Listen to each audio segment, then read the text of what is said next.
And welcome to the Aaron Katzman Show. I'm your host, Aaron Katzman. We speak to you about your life, your money, and your investments. And as always, we're coming to you with the spiritual and soon-to-be financial capital of the world, Jerusalem, Israel. If you like this content, please hit the like button below. And if you've not yet done so, please subscribe to both the YouTube channel and to the podcast. And if you think somebody might find this of interest, believe it or not, please share it with them as well. There's a little share button on the bottom, and you can share it with them. So I had one of the most interesting meetings a couple days ago that I've had in years, literally years.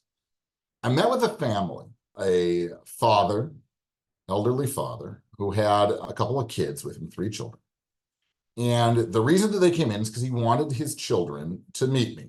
You know, he has an account with me, and he wanted them to sort of get a feeling, not without discussing numbers or whatever, but how we work, who I am.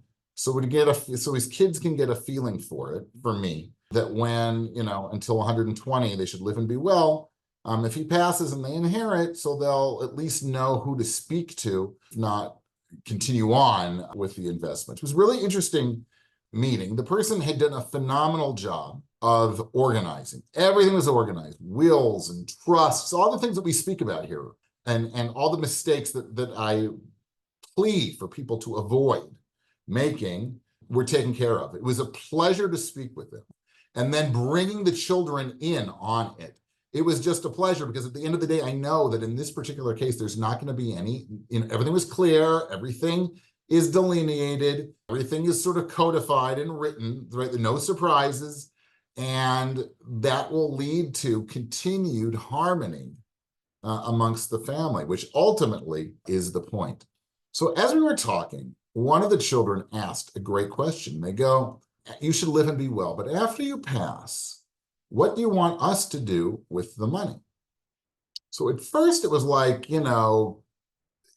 people didn't exactly understand. They didn't understand. But then it became clear to everybody what the question was. It was an unbelievable question, because it was really a question about legacy. They were asking, what do you do? Right? We're going to inherit X amount of money. And do you want us? Is it not like, are there strings attached? But is there anything you want us to do with the money that we are inheriting from you that would sort of help continue your legacy? Right? So they joked, we're going to add a wing to the hospital in your name or something like that. But there was a fundamental question. It was a fascinating question. I don't think I've ever really heard that question asked in a meeting in an open framework between a parent and their children discussing these issues. First of all, I don't always get these kinds of meetings to begin with, let alone such depth to the meeting. It was unbelievable.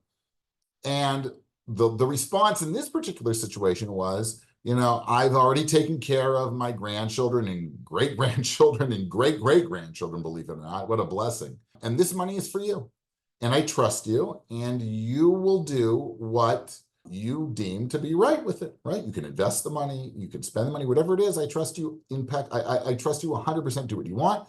It's just that I've gotten this money as well. Some of this money, I started out, the fact is that the person, he had made a lot of money on his own, just following a process, right? Just investing the money in high quality assets like we preach all the time, and it turned the money over decades into a substantial amount of money. And he said, I inherited this from whatever it was, grandma or grandpa, I forget.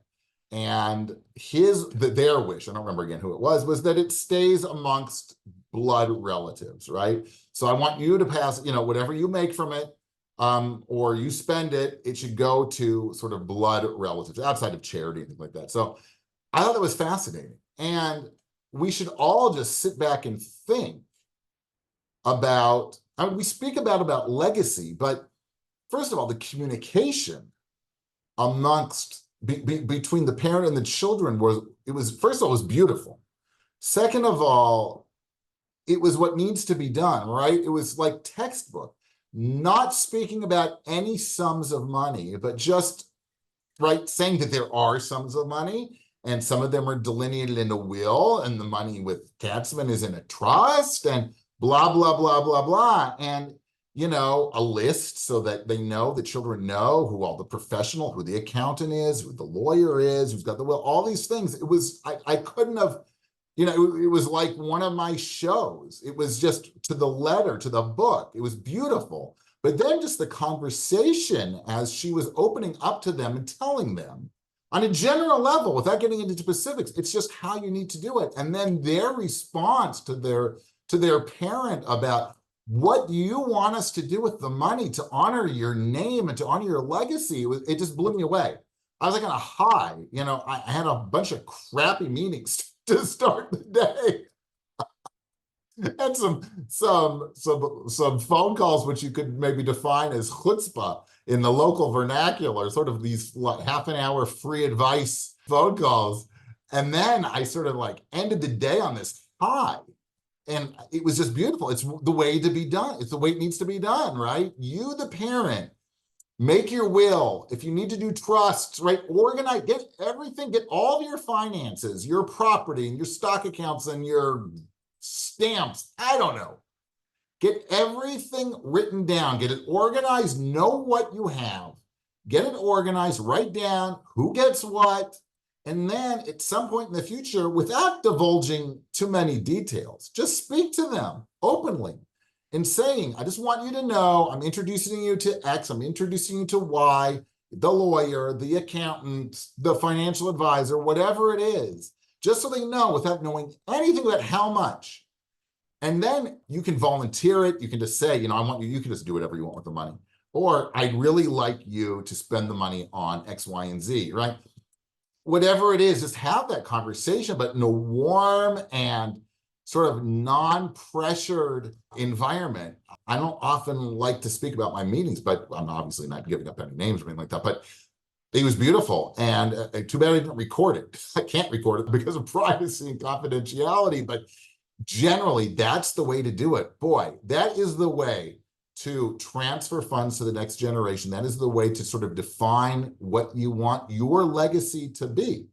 Sometimes kids wonder, wow, what is mom, what is dad, what do they want? We inherited all this money. What would they want us to do with it? And in this situation, the planner is actually saying what they want to do with it. It's in your hands, do whatever you want with it, right? But had they said, yeah, well, I would really want you to build a hospital wing in my name. So at least you know that. It takes away all the guesswork. And you can really, really honor your parents. Ultimately, the inheritance is a blessing. And what better way to be blessed than to really fulfill the wishes that you heard from your parent? Again, it was unbelievable. And I wish all of you the ability and the communications ability and the skill to be able to do that, because it was just beautiful. What can I tell you? You've been tuning into the Aaron Katzman Show. We speak to you about your life, your money, and your investments. If you like this content, please hit the like button below. If you've not yet done so, please subscribe to both the YouTube channel and to the podcast. And if you find somebody who might think this is interesting and this topic is interesting, go ahead and share it with them as well. Thanks so much for tuning in, and we'll speak to you soon.